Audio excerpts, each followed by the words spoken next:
안녕하세요. 토요미스테리 디바제시카입니다. 2021년 7월 6일 이른 아침, 영국 옥스퍼드 체웰간 인근에서 한 남성이 커다란 대포 카메라를 들고 이곳저곳을 찍고 있었습니다. 새를 관찰하던 아마추어 사진작가였어요. 차각차각 한참 셔터를 누르다가 순간 멈칫했는데요. 그 카메라 프레임 안에 들어온 게 저 뭐지? 강물 위에 엎어져 있는 사람의 형상입니다. 머리를 푹 박은 채 아무 미동도 없는 게 죽은 것 같아요.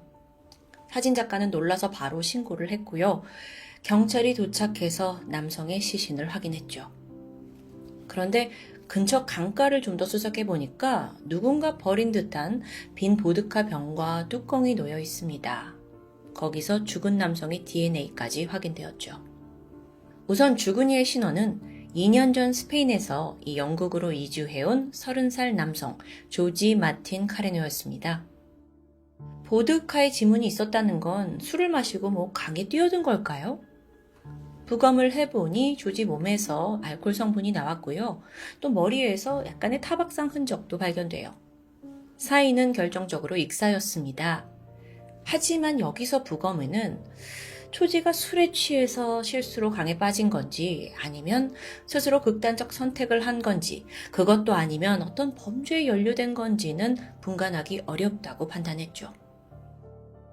경찰은 곧바로 탐문 수사를 시작합니다. 강가 주변의 CCTV 다 수집해서 이 사람이 전날 밤 어떤 행적을 했는지 추적했어요. 비록 화질이 좋진 않았지만 다행히도 사망 전의 행적을 알아내게 되거든요. 먼저 조지는 옥스퍼드의 BMW 공장에서 엔지니어로 일하고 있었습니다. 7월 15일 그날 그는 퇴근 후에 오랜만에 동료들과 저녁을 먹게 돼요. 그 당시가 코로나 규제가 막 해제되었을 때라서 정말 간만에 갖는 자리였죠. 그러다 보니 식사도 하고 술도 하고 모임은 꽤 늦어졌습니다. 다 마치고 나서 조지는 집으로 곧장 가진 않았습니다. 술을 좀 꿰려고 했는지 광장에 있는 벤치에 앉아서 잠시 쉬게 돼요. 그런데 바로 이때 낯선 이가 조지에게 접근합니다. 그 모습이 CCTV에 포착이 됐거든요. 근데 군용 스타일의 후드 재킷을 입고 배낭을 메고 또 얼굴엔 마스크를 쓰고 있더라고요. 대화를 나누는데 그게 이제 대화 내용이 녹음되어 있진 않습니다. 그러다가 조지가 벤치에서 비틀거리면서 일어나요. 그리고 그 의문의 사람과 동행하죠. 그렇게 걸어간 곳은 강가의 구석진 곳이었습니다. 이후 두 사람은 카메라에서 사라졌어요. 그리고 나서 그 시간대 이후 조지의 모습은 더 이상 등장하지 않고요. 후드를 입고 있는 그 남성, 그 사람의 정체. 경찰은 그가 이 죽음의 결정적인 키를 가지고 있다고 판단했습니다. 그래서 이 조지를 만나기 전 이 후드를 입은 사람이 어떻게 왔는지 역추적을 해가지고 다른 CCTV들을 확인했어요. 그러자 이내 이상한 점이 드러납니다. 문제의 인물이 목적지가 있어서 걷는 게 아니라 그냥 밤거리를 방황하고 있었다는 거죠. 그게 또 산책은 아닌 것 같아. 아쉽게도 그가 CCTV 사각지대로 들어가면서 행적을 끝까지 추적하진 못했습니다. 또 화질도 별로 안 좋아서 영상만으로 신원을 정확히 파악할 수는 없었고요. 이때 경찰은 새롭게 접근을 시도합니다. 두 사람이 찍힌 CCTV 모습을 방송과 신문 매체에 공개하고 제보를 기다리게 된 거죠. 아니 근데 당최 목격자가 나오지 않습니다. 그렇게 별다른 진척 없이 하루하루 열정은 낮아져 가고 시간은 흘러갑니다. 가장 애타는 사람이요? 당연히 유족이죠. 가족들은 조지가 분명 타살을 당한 거라고 굳게 믿고 있었어요. 왜냐면 평소 조지는 수영을 굉장히 잘한대요. 물론 보드카 한 병 다 먹었다면 술에 굉장히 취했겠지만 수심이 그닥 깊지 않은 강가에서 익사를 했다? 이걸 가족들이 도저히 믿을 수 없었던 겁니다. 반면에 영국 경찰은 아니 별다른 단서 없지 않냐. 게다가 영국 사람도 아니고 스페인 사람이고 하면서 약간 이 극단적 선택으로 약간 가능성을 좀 보고 있었던 거예요. 그럼 더 수사할 가치가 없죠. 그렇게 사건이 묻혀갔던 겁니다. 그러다가 조지가 죽은 지 2년이 지난 2023년 4월 경찰에 제보가 도착했습니다. 애슐린 벨이라는 미국 여성인데요. 제가 조지 죽음에 대해 알고 있어요. 좀 더 자세한 이야기 해주시겠어요? 자, 애슐린이 말하길 자기한테는 스칼렛 블레이크라는 동성 연인이 있었대요.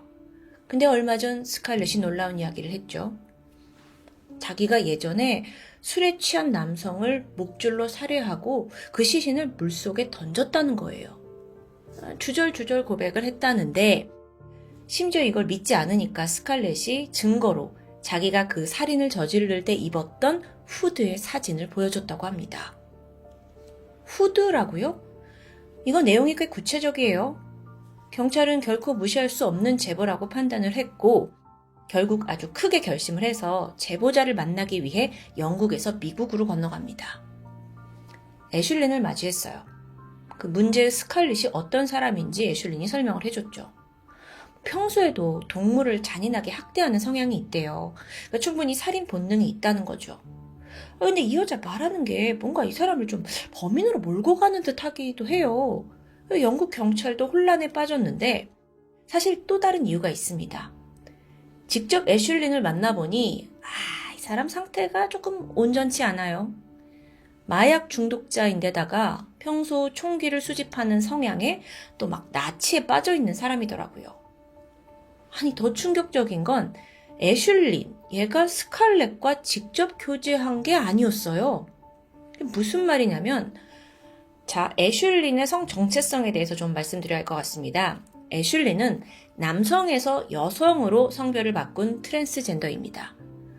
온라인에서 어느 날 자신과 비슷한 처지인 스칼렛을 만나게 되었다는데 그러니까 지금 경찰이 쫓고 있는 이 문제의 인물 스칼렛도 트랜스젠더라는 말이에요. 남자로 태어났지만 여자로 살고 있어요. 이들이 만난 온라인 사이트, 여기도 알고 보니까 조금 정상적이지 않은 다크웹에 가깝습니다. 그러니까 애슐리는 스칼렛과 온라인에서 만나서 교제를 했어요. 그러다가 살인 자백을 들었다는 거고요. 영국 경찰도 너무 혼란스러웠습니다. 아니 이 여자 말 지금 믿을 수 있는 거야? 싶은 거죠. 근데 사건을 해결할 다른 증거는 없잖아요. 별 수 없이 애슐린의 증언에 좀 더 매달려 보기로 했는데 이것도 쉽지 않았죠. 결론적으로 시간이 지나서 경찰은 이 애슐린을 증인으로 소환하는 것은 포기합니다. 이 여자가 제대로 증언을 할지 확신이 들지 않았기 때문이에요. 대신에 그 자기네들이 들었던 증언을 바탕으로 스칼렛 블레이크에 대한 내사를 시작하죠. 조사해보니 스칼렛, 9살 때 부모를 따라서 중국에서 영국으로 이주했습니다. 동양인이에요. 부모는 모두 의사였고 어머니는 옥스퍼드에서 심장 전문의 임상 연구를 하고 있어요. 꽤 엘리트 집안인 거죠. 그러다 스칼렛이 12살이 되던 해 자신의 정체성에 혼란을 느끼게 됩니다. 남자로 태어났지만 본인 스스로 여자가 아닐까라고 느끼게 된 거죠. 그는 부모에게 고민을 털어놓게 되거든요. 하지만 부모가 또 이제 중국에서 이제 이민을 왔다 하지만 또 동양 사람이다 보니까 이걸 더 받아들이기 쉽지 않았습니다. 부모와 심한 갈등이 계속돼요. 또 같은 문제로 학교에서도 따돌림을 당하고요. 결국 스칼렛은 6학년 때 학교를 중퇴했고 이후 심한 우울증을 호소하면서 정신과 상담을 받으며 약물 치료를 병행했습니다. 이렇듯 다소 불안정한 유년기였지만 성 정체성에 대한 스칼렛의 마음은 굳건했어요. 그리고 17살이 되었을 때 성 전환을 위해 호르몬 치료를 결심했고요. 이때부터 자신을 스칼렛이라고 부르기 시작합니다. 동시에 온라인에 가서 자신과 같은 처지의 성전환자들과 또 친밀하게 교류하면서 친해지는데 아무래도 서로를 좀 이해하고 편견 없이 대해줬을 테니까 거기에 좀 더 애정이 갔던 것 같아요. 그런데 스칼렛은요, 그들과는 또 다른 점이 분명 있습니다. 성 정체성만의 문제가 아니라 이 사람 자체적으로 폭력, 죽음, 여기에 극도로 집착해요. 막 다크웹에서 그런 거 찾아보고요. 점점 그럴 시간이 늘어날수록 마음속에 왜곡된 욕망이 자라나게 됩니다. 사람을 죽여볼까? 자, 그러면 다시 사건으로 돌아와서 그가 범인일까요? 증거가 없어요. 스칼렛의 행적을 집중적으로 파헤친 결과 그 사건 당일인 7월 16일 밤 CCTV에 찍혀있는 후드 재킷의 인물과 스칼렛이 동일인이다 라고 분석이 됩니다. 당시 그는 밤거리를 막 배회하면서 사람들을 뚫어져라 관찰했어요. 그리고 때로는 지나가는 사람을 다시 돌아서 보기도 했고요. 이 행동이 마치 뭔가 목표물을 찾는 것으로 해석될 수 있죠. 그러던 와중에 술에 취해서 벤치에 앉아있던 조지를 마주한 겁니다. 그는 조지에게 다가가서 말을 걸었어요. 취했네요. 저한테 보드카 있는데 한 잔 더 할래요? 조지를 유인해서 사람이 잘 다니지 않는 공원의 으슥한 곳으로 데려갔죠. 애초부터 술 친구가 필요했던 건 아니었습니다. 그는 조지가 술을 한 잔 먹고 경계를 낮춘 틈을 타서 조지의 머리를 술병으로 내리칩니다. 그리고 그때 이미 목줄도 준비해왔어요. 목을 졸랐죠. 물론 조지 성인 남성이지만 갑작스럽고 또 취한 상태라서 저항을 할 수 없었던 겁니다. 잠시 후 그는 정신을 잃고 쓰러지는데 스칼렛은 그를 바로 옆에 있는 물속으로 밀어넣어요. 그렇게 익사하게 만든 거죠. 자, 여러분, 여기까지가 경찰과 검찰의 판단이었습니다. 그럼 도대체 스칼렛은 왜 살인을 한 거냐? 그 범행 동기로는 평소에도 워낙 폭력성이 강하고 죽음에 집착이 있었기 때문이다라고 일단 추정하고 있어요. 게다가 소위 세디즘을 가지고 있었는데 이 세디즘, 이게 한마디로 남을 학대하면서 성적인 만족감을 느낀다는 거죠. 결정적으로 스칼렛의 휴대폰에는 나의 첫 데이트라는 이름으로 사진첩이 하나 있었거든요. 근데 이 안에 있는 사진들이 평범치 않아요. 막 덕테이프, 칼, 로프, 총. 그러니까 누가 봐도 범행 도구가 찍힌 사진들이 나열되어 있는 겁니다. 그리고 경찰은 이게 이 사람이 과거부터 가지고 있던 살인의 욕망을 나타낸다고 설명했고요. 추가적으로 이 핸드폰에서 찾은 아주 소름 돋는 사진이 있는데 범행을 저지른 후에 조지가 죽은 현장을 2번이나 방문했더라고요. 그리고 핸드폰에 기념사진을 찍듯 이 셀카 그리고 현장 사진들을 남겨뒀고요.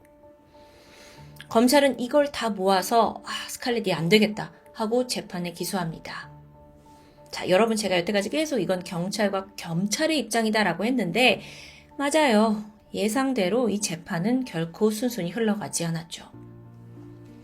스칼렛은 당당했습니다. 모든 의혹을 정면으로 반박해요. 그리고 또 동시에 평소 나는 우울증과 약물 복용을 한 사람이다. 불면증도 있다라고 호소했어요. 7월 15일 그날에도 내가 불면증이 있어서 너무 잠이 오지 않아 그냥 밤거리를 돌아다녔다는 거예요. 그러다 우연히 조지를 만나서 대화를 나눴고 함께 길을 걸은 게 전부라는 겁니다. 이후 자긴 집으로 갔고 조지는 갈 길 갔겠지. 자기는 그 죽음과는 아무 관련이 없다는 강경한 자세. 아니 그럼 애슐린한테 한 말은 뭘까요? 이거에 대해서 스칼렛은 내가 애슐린을 만난 것도 맞는데 온라인에서요. 내가 좀 소위 센 척, 잘 나간 척 해보려고 거짓말로 살인 스토리를 꾸며냈다는 거예요. 허풍 떨었다는 거죠. 여기에 더해서 그 피해자가 사망한 현장 가가지고 막 사진을 찍었잖아요. 이것 또한 사실 애슐린이 너 증명해봐라. 그 어쩔 수 없이 내가 가서 찍은 거다라고 반박합니다.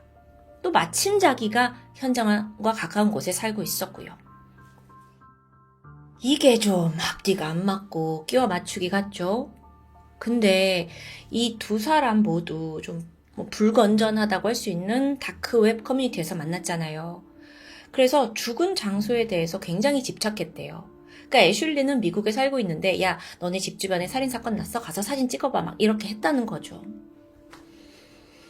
그렇게 영국에 있는 자신에게 애슐린이 계속 집요하게 요청해서 뭐 어쩔 수 없이 했지만 결국 두 사람은 헤어졌고, 이후 애슐린이 자기한테 앙심을 품고 지금 살인자로 신고한 게 이 모든 상황이다 라는 게 스칼렛의 주장입니다.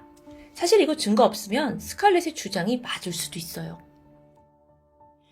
한편 스칼렛 변호인은 근본적으로 조지가 왜 죽었는지에 대해서도 의문을 표했습니다. 그가 살해된 게 아니라 진짜 극단적 선택을 했을 수도 있다는 거예요. 그러면서 이때 조지의 전 여자친구를 증인으로 소환하거든요. 그 아이린 히달고라는 여성인데, 아이린도 재판에 나와서 네, 조지가 과거에 우울증이 있긴 했어요 라고 언급하고요. 이처럼 양측이 팽팽하게 맞서는 가운데 사실상 조지의 사망 원인이 정확하지 않아요. 그러다 보니 재판의 분위기는 스칼렛에게 유리하게 흘러가게 될 것 같았죠. 무죄 추정의 원칙에 따라 결정적인 살인의 증거가 없기 때문입니다. 그러자 이번에 검찰 측에서 또 다른 칼을 빼들었어요. 스칼렛이 조지를 살해하기 4개월 전 그가 고양이를 잔인하게 살해한 사건을 꺼내든 거죠. 심지어 이 모든 과정을 동영상으로 남겨뒀더라고요. 이 스칼렛이 영상에서 먹이를 줄 듯 말 듯 하면서 길고양이를 유인합니다. 얌전한 고양이를 포획한 다음에 집으로 데려와서 우리에 가둬요. 그리고 나서 이어진 행동은 너무 기괴했는데요. 먼저 막 자기가 야옹 야옹 울음소리를 흉내냅니다. 그러면서 동시에 메스를 가지고 고양이 눈을 찌르고 털과 가죽을 벗겨내고요. 잠시 후, 정말 눈뜨고 못 보는데 고양이 머리를 자른 후에 그걸 들고 자랑스럽게 사진을 찍어요. 나머지 몸통 잘라서 믹서기에 넣거든요. 근데 이때 스칼렛이 중얼거리는 말이 있습니다. 이제 시작해볼까 나의 작은 친구? 언젠간 사람한테도 이렇게 하고 싶어. 믹서기는 가차없이 고양이 사체를 갈아버렸죠. 이거 설명하면서도 좀 굉장히 역겨운데요. 검사는 법정에서 이 동영상을 다 틀었어요. 그러면서 스칼렛의 폭력적이고 잔혹한 면모를 모두에게 상기시킨 거예요. 근데 또 이 영상에요. 스칼렛이 직접 편집해서 넣어둔 배경음악이 깔려 있거든요. 근데 그 노래가 뭐였냐면 영국 락밴드 뉴 오더의 트루 페이스라는 곡이었습니다. 이 음악이 논란이었어요. 왜냐면 여러분 2019년에 나온 넷플릭스 다큐 고양이는 건들지 마라. 이거 예전에 토미에서도 다룬 적이 있는데 혹시 기억하시나요? 한 남성이 고양이 학대해서 죽이고 이후에 살인마 사이코로 변해가는데 그 남성을 추적해가는 다큐입니다. 흥미진진해요. 근데 트루페이스 그 노래가 이 다큐의 OST였던 거죠. 그러면서 검사는 다큐의 범죄자를 모방해서 스칼렛이 고양이를 죽이고 그리고 결국 진짜 사람까지 죽이게 된 거라고 강하게 설명합니다. 사실 당시 재판에 참여했던 사람들은 이 충격 영상에 누군가 눈을 가리고 막 너무 징그러워서 정신이 혼미했을 정도라고 해요. 또 고양이 외에도 스칼렛 집에서 압수한 또 다른 영상이 있는데 거기에선 스칼렛이 파트너와 함께 목줄을 걸고 서로의 목을 막 조르는 장면이 포착된 거예요. 왜 그러냐? 목에 이렇게 줄을 감아가지고 각자 기절할 때까지 질식시키는 것을 반복합니다. 그러면서 약간 정신이 몽롱해지는 기절놀이를 즐기는 거죠. 와, 진짜 이건 무슨 다른 세상이에요. 제가 오늘 스토리 때문에 이걸 좀 하고 오긴 했지만 나 진짜 이러는 건 좀 처음 봤어요. 스칼렛이 이 영상에 대해서는 어떻게 설명할 수 있을까요? 이 모든 것 또한 애슐린이 시킨 거래요. 오히려 자기는 고양이를 끔찍하게 사랑하는 사람이랍니다. 근데 그런 짓을 저질러요?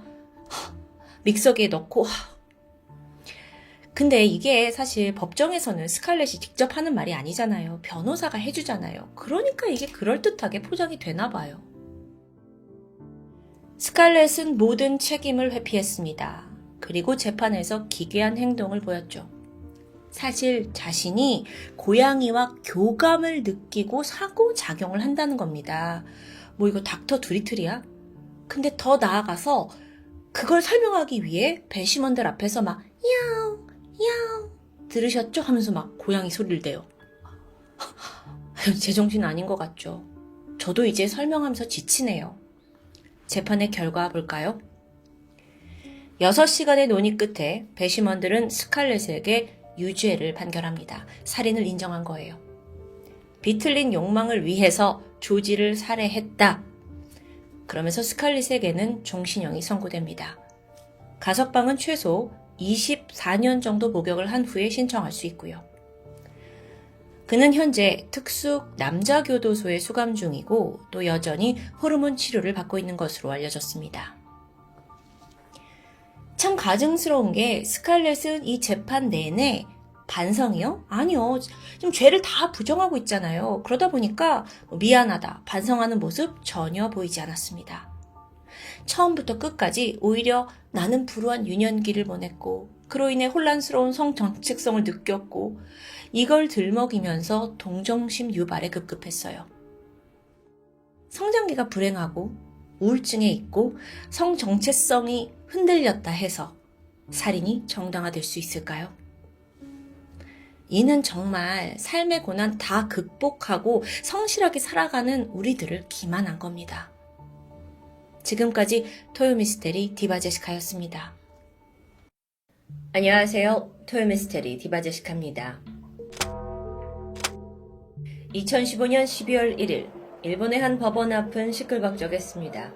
그날의 재판을 보러 온 사람들이 인증샷을 찍어서 너도 나도 SNS에 올리면서 다들 상기된 모습이었죠.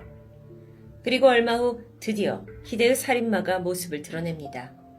언론에서 그렇게 미녀라고 떠들던데 얼마나 예쁜지 보자 하는 맘들이었겠죠. 그런데 모습을 보인 그 미녀 살인마는 영 정상적이지 않았습니다. 제정신이 아닌 듯 멍한 눈빛에 심지어 입을 다물지 않아서 침이 줄줄 새고 있을 정도였죠. 이게 TV에서 보던 그 사람이 맞나 싶을 정도로 몸이 부어있기도 했습니다. 게다가 발언을 할 때마다 몸을 앞뒤로 흔들면서 정말 불안한 모습이었는데요. 사람들은 충격에 휩싸입니다. 그리고 방청객들이 수군거렸죠. 저 여자 아니잖아. 해당 사건은 10개월 전으로 돌아갑니다. 2015년 2월 2일 낮 12시 20분 도쿄 추오구에 있는 한 아파트에서 비명이 퍼졌습니다. 당시 5층에 거주하던 주민이 이 소리를 들었고 밖을 내다보게 되는데 눈앞에 펼쳐진 광경이 그야말로 섬뜩했죠. 아파트 복도에서 엘리베이터 앞까지 이어진 긴 핏자국. 조금 후에 비명을 들은 주민들이 하나둘 모여들면서 이곳은 삽시간에 공포로 사로잡힙니다. 다들 살인사건이 벌어진 게 아니냐며 수군거렸죠. 사건이 일어난 곳은 5층입니다. 조금 후에 신고를 받고 경찰이 출동했고 현장에서 48살의 남성 히라타 유지가 자신의 방 침대 옆에서 잠옷 차림으로 털썩 주저앉아 사망한 채 발견됩니다. 바로 옆에는 흉기로 쓰인 듯한 금속 야구 방망이가 떨어져 있었죠. 이 피해자가 살던 아파트는 도쿄에서도 집값이 비싼 곳이어서 나름 고소득자들이 많이 사는 동네입니다. 벌건 대낮에 살인이 날 만한 곳이 아니라는 건데요. 단순한 강도? 그런데 사망한 히라타의 상태가 굉장히 참혹합니다. 범인이 면식범이고 원한을 가졌을 수 있겠죠. 이렇게 다양한 방면으로 범행 동기를 모색하던 수사팀. 그런데 머지않아 예상치 못한 곳에서 사건의 진상이 드러납니다. 피해자가 살던 집에 또 한 명의 동거인이 있었는데 그녀의 이름은 키쿠치 아즈하. 28살 여성으로 피해자와 20살 차이가 나는 두 사람은 젊은 연인이었죠. 그런데 그녀의 가방 안에서 피가 묻은 18cm나 되는 식칼이 발견됩니다. 즉각 경찰이 그녀를 용의자로 체포해 조사에 들어가게 되는데요. 키쿠치는 체포가 된 후 순순히 내가 히라타를 죽였다 라면서 범행을 인정합니다. 살해 동기가 뭐냐 했더니 치정에 의한 것이라는데요. 숨진 히라타는 작년 가을쯤부터 이 키쿠치와 헤어지고 싶다는 말을 주변에 했습니다. 결정적으로 키쿠치에게 난 이제 애정이 없다. 남은 건 정뿐이다. 라는 말을 했고 여기에 분노한 키쿠치가 히라타를 죽이기로 결심한 겁니다. 그래서 미리 금속 배트를 준비해 놓는 등 철저하게 살인을 계획했죠. 사건 당일 그녀는 히라타를 부엌 칼로 여러 번 찔렀고요. 그것도 모자라서 금속 배트로 머리를 가격했죠. 그 충격이 얼마나 셌던지 히라카의 머리가 함몰될 정도였습니다. 경찰 조사에서 그녀는 헤어질 바엔 차라리 죽이는 게 낫다고 생각했다라며 아주 덤덤하게 말합니다. 이후에 사건이 뉴스를 통해 보도됐고 범인의 신상이 알려지는데 이때부터 인터넷이 뜨거워지기 시작했습니다. 그 이유는 다름 아닌 살인마 키쿠치의 외모 때문이었죠. 체포 과정 속에서 그녀의 얼굴이 이제 공개가 됐는데 이목구비가 선명한 미인형, 이 외모가 단번에 사람들의 주목을 끈 겁니다. 이후 호기심이 생긴 네티즌들은 그녀의 신상을 파헤치기 시작해요. 그리고 거기서 또 한 번 예상치 못한 그녀의 과거가 온 세상에 드러납니다. 우선 키쿠치는 후쿠오카현 출신으로 179cm나 되는 상당한 장신의 여성이었습니다.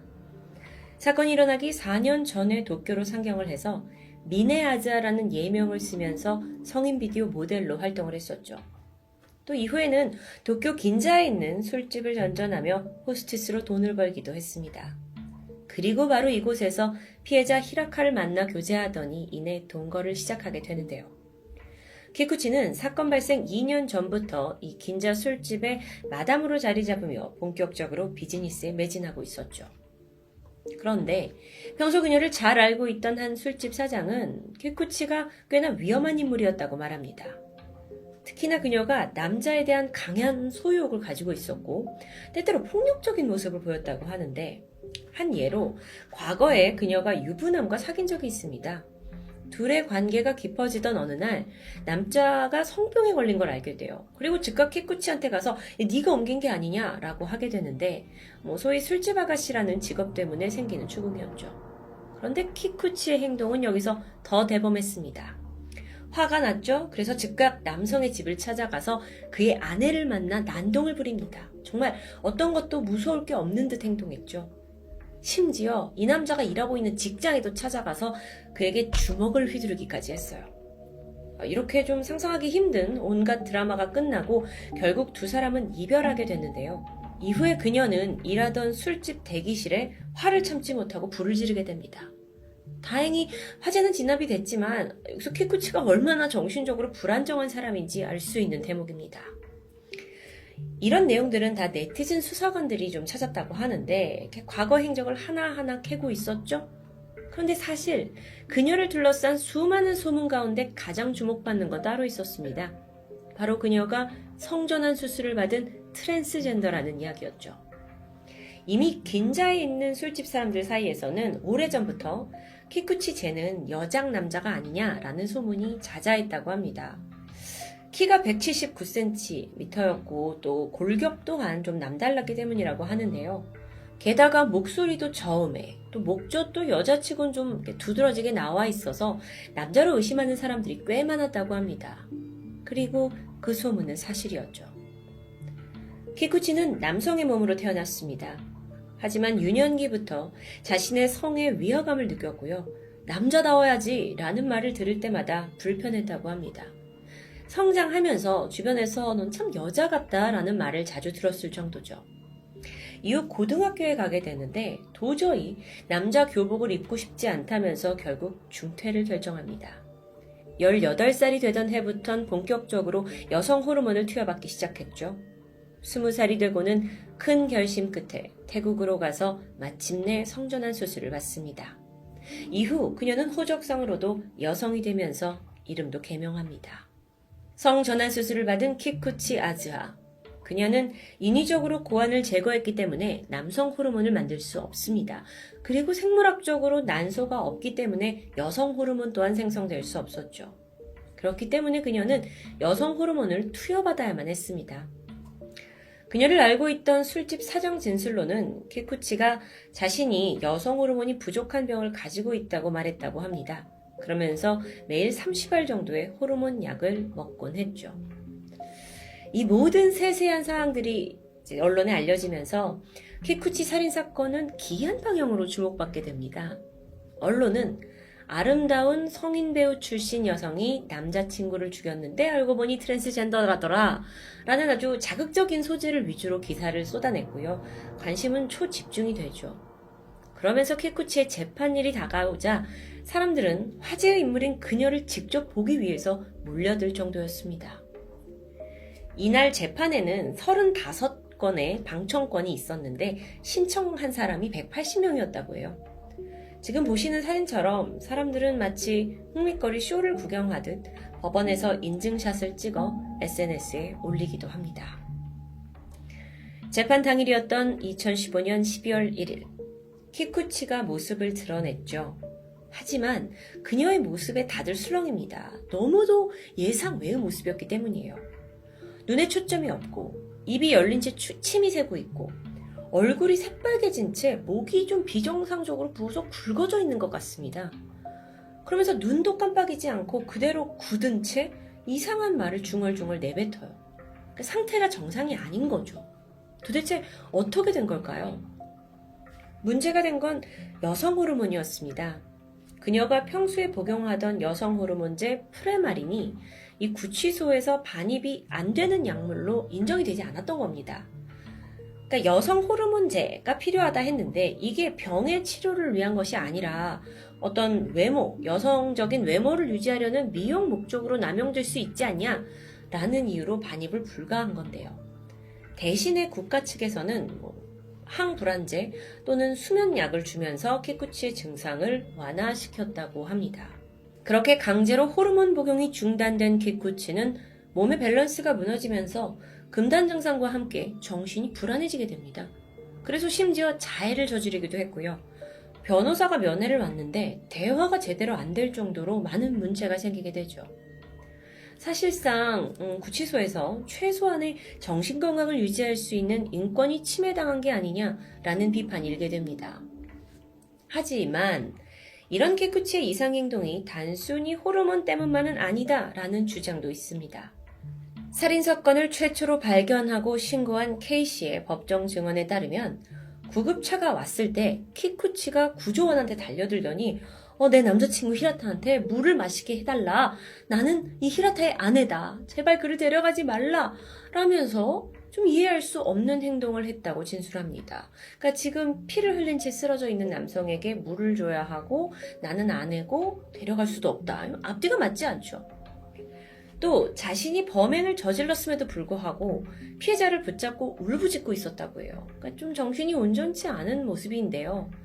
이걸 토대로 호르몬의 문제가 아니라 원래 가지고 있던 정신적인 불안의 문제가 아닌가라고 지적합니다. 그런데요, 분위기가 좀 다르게 흘러가요. 막상 이에 대해 키쿠치의 변호인은 이걸 또 교묘하게 이용합니다. 키쿠치가 원래 발달장애와 지적장애가 있다 하면서 감형을 요구한 겁니다. 그러면서 성전환 수술을 받았기 때문에 평범한 사람과 동등하게 취급해선 안 된다라는 다소 이해하기 어려운 주장을 펼치게 돼요. 트랜스젠더이기 때문에 평범한 사람이 아니다? 글쎄요, 이건 좀 납득하기 어려운데요. 과거 키쿠치는 모델로도 일하고 호스티스도 했을 만큼 직업을 가지고 멀쩡히 사회생활을 한 전적이 있습니다. 어쩌면 이건 변호인이 형을 줄이기 위해서 좀 영악한 방법을 쓴 것 같은데 결국 이 주장은 받아들여지지 않았죠. 최종 재판에서 키쿠치에게는 징역 16년형이 확정됩니다. 이에 대해 좀 다소 적은 형량이 아니냐라는 의견도 있었는데 그녀가 초범이고 또 반성의 기미를 보인다는 점에서 이런 판결이 내려졌다고 알려져 있죠. 현재 키쿠치는 감옥에 있고요. 2031년에 출소할 예정입니다. 그런데 여러분, 앞서 반성의 기미가 보였다라는 판결 내용에 동의하지 않는 사람들이 있습니다. 키쿠치가 이 살인사건이 벌어진 이후에 유족들에게 단 한마디의 사과도 하지 않았기 때문입니다. 사실 그러다가 재판 일자가 좀 가까워지니까 그제서야 전화를 걸어서 위로금으로 30만 원 드릴게요 라면서 뭔가 약간 뒤늦은 수습을 하는 듯 보였죠. 유족들은 더 분노했습니다. 그래서 죽은 피해자 누나는 나는 그녀를 평생 용서할 수 없다 라며 강한 분노를 드러냈죠. 이 사건은 일본에서 미녀 트랜스젠더 AV 배우가 벌인 살인사건으로 크게 회자되었습니다. 그리고 이와 동시에 구치소에서 키쿠치가 받았던 불평등한 대우, 여성 호르몬 투약을 강제로 중단시킨 것이 논란이 됐고 또 성소수자 단체의 항의도 이어졌죠. 그런데 여기서 우리가 잊지 말아야 할 것이 있습니다. 트랜스젠더라는 것과 살인은 사실상 아무런 연관이 없다는 거죠. 언론에 의해 자극적으로 포장된 결과일 뿐입니다. 성에 대한 당사자의 선택은 우리가 왈가왈부할 사항이 아니라고 생각하지만 살인을 한 선택은 분명 그에 합당한 처벌이 필요하다는 그 사건의 본질을 쉽게 잊어서는 안 되겠죠. 지금까지 토요미스테리 디바제시카입니다.